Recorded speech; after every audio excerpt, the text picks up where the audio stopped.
ಹೇಳ್ತಾರಲ್ಲ, ಇಲ್ಲೆಲ್ಲ ಇದೆ ನೋಡಿ. ಮತ್ತಿಕೆರೆಯಲ್ಲಿ ಯಾರು ಬಂದಿದ್ದೀರಿ? ಇಲ್ಲಿ ಮತ್ತಿಕೆರೆ ನಮ್ಮ ಜನ ಇದ್ದೀರಾ ಇಲ್ಲಿ? ಮತ್ತಿಕೆರೆ ಅವರು ಮತ್ತಿಕೆರೆ ರೈಲ್ವೆ ಸ್ಟೇಷನ್ ಹತ್ರ ಏನೊಂದು ಚಿನ್ನ ಹಳದೇನಾದ್ರು ತಂದಲ್ಲಿಟ್ಟವ್ರ? ಏನಿಟ್ಟವ್ರಲ್ಲಿ? ಹಾ, ದಿಂಡು ದಿಂಡು ಏನಾರ ಫೋಟೋ ಕೊಡೋಣ ಇಲ್ಲಿ.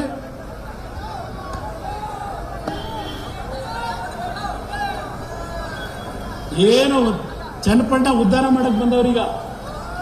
ಚನ್ನಪಟ್ಟಣ ಉದ್ಧಾರ ಮಾಡಕ್ಕೆ ಮತ್ತಿಕೆರೆ ರೈಲ್ವೆ ಸ್ಟೇಷನ್ ದಿನ ರಾತ್ರಿ ಎಷ್ಟು ಹೋಯ್ತಾ ಇದೆ ಕನಕಪುರದಿಂದ? ಇದಕ್ಕೇನಾದ್ರೂ ಲೆಕ್ಕ ಇದೆಯಾ? ಬೆಂಗಳೂರಿನಲ್ಲಿ ಅಯ್ಯೋ ನಮ್ಮ ಶಿವಕುಮಾರ್ ಒಂದ್ಸಲ ಅಧಿಕಾರ ಹಿಡಿಬೇಕು, ಮುಖ್ಯಮಂತ್ರಿ ಇಡ್ಬೇಕಪ್ಪ ಅಂತ ಆಶೀರ್ವಾದ ಮಾಡಿದ್ರು. ಈಗ ಆಶೀರ್ವಾದ ಮಾಡಿದವು ಅಲ್ಲಿ ಬೆಂಗಳೂರಿನಲ್ಲಿ ನನ್ನ ಹತ್ರ ಬಂದಿದ್ರು. ಹಣ ಅವನ ಮನೆ ಹಾಳಾಗೋಗ ನಮ್ಮ ಜೀವನನೇ ಹಾಳು ಮಾಡ್ಬಿಟ್ಟ. ಇದೊಂದು ಬದುಕ ಇದು. ನನ್ನ ಬಗ್ಗೆ ಚರ್ಚೆ ಮಾಡ್ತೀರಾ? ತಯಾರಾಗಿದ್ದೇನೆ, ಪ್ರಾಮಾಣಿಕವಾಗಿದ್ದೇನೆ. ರಾಜಕೀಯ ಮಾಡಲಿಕ್ಕೆ ನಾವೇನು ಮನೆ ದುಡ್ಡು ತಂದಿಲ್ಲ. ರಾಜಕೀಯ ಮಾಡಬೇಕಾದ್ರೆ ಯಾರಿಗಾದ್ರೂ 4 ಜನಕ್ಕೆ ಬೇಡ್ತೀವಿ. ಹಾಗಂತ ಹೇಳಿ ಅಧಿಕಾರದಲ್ಲಿದ್ದಾಗ ನಮ್ಮ ಸಹಿಗಳನ್ನ ಮಾರಾಟಕ್ಕಿಟ್ಟು ರಾಜಕೀಯ ಮಾಡಿಲ್ಲ ಈ ಕುಮಾರಸ್ವಾಮಿ. ನೀವೇನೇನು ಮಾಡಿದ್ದೀರಿ? ಬರ್ತಿದ್ದಂಗೆ ಬೆಂಗಳೂರಿನಲ್ಲಿ ಅದೆಂಥದೋ ಸ್ಕ್ವೇರ್ ಫೀಟ್ಗೆ 100 ರೂಪಾಯಿ ಅಂತೆ. ದುಡ್ಡಿಗೂ ಒಂದು ಇತಿಮಿತಿ ಇದೆ. ಕಸ ಎತ್ತೋದಕ್ಕೂ 15,000 ಕೋಟಿ ಕಮಿಷನ್. ಕಸ ಎತ್ತೋದಕ್ಕೆ ಬೆಂಗಳೂರಿನಲ್ಲಿ. ಇದಕ್ಕೆ ಇವರಿಗೆ ಓಟ್ ಹಾಕ್ತೀರಾ? ಇಲ್ಲೇ ಅರ್ಥ ಮಾಡ್ಕೊಳ್ಳಿ. ಯಾವೊಂದು ಆನೆಯ ತುಳಿತದಲ್ಲಿ ಒಳಕಾಗಿ ನನ್ನ ರೈತರು ಬೆಳೆ ಹಾಳು ಮಾಡ್ಕೊತಾ ಇದ್ದೀರಿ. ನನ್ನ ರೈತರು ಪ್ರಾಣ ಹೋಗ್ತಾ ಇದೆ ನೀರು ಬಿಡಕ್ ಹೋಗಿ. ನಾನು ಮುಖ್ಯಮಂತ್ರಿ ಇದ್ದಾಗ 2018 100 ಕೋಟಿ ಹಣ ಕೊಟ್ಟೆ ಆ ರೈಲ್ವೆ ಲೈನ್ಗಳನ್ನ ಇದನ್ನು ಹಾಕ್ಲಿಕ್ಕೆ ಸೆಕ್ಯೂರಿಟಿಗೆ. ಆಮೇಲೆ 1 ರೂಪಾಯಿ ಬಂತ ರೈತರ ಬದುಕಲಿಕ್ಕೆ.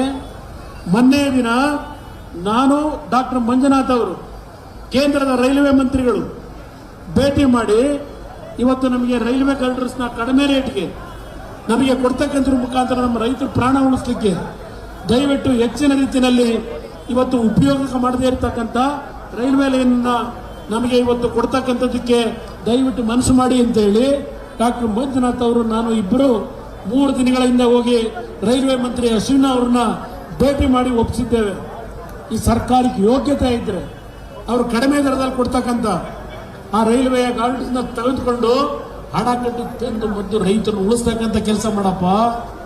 ಆಮೇಲೆ ಚನ್ನಪಟ್ಟಣ ಚುನಾವಣೆ ನಡೆಸ್ಕೊಳ್ಳೋದ ನಿಧಾನಕ್ಕೆ. ಆ ಥರ ಏನಿಲ್ಲ ನನಗೆ. ಏನು ನಾನು ರಾಜೀನಾಮೆ ಕೊಟ್ಟ ತಕ್ಷಣ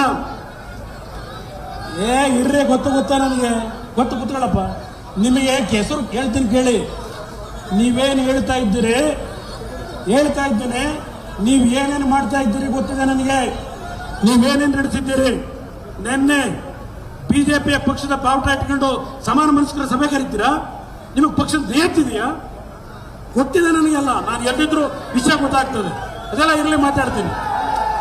ಮಾತಾಡೋಣ. ನಾನು ಸೀಟನ್ನ ಕೊಡೋದು.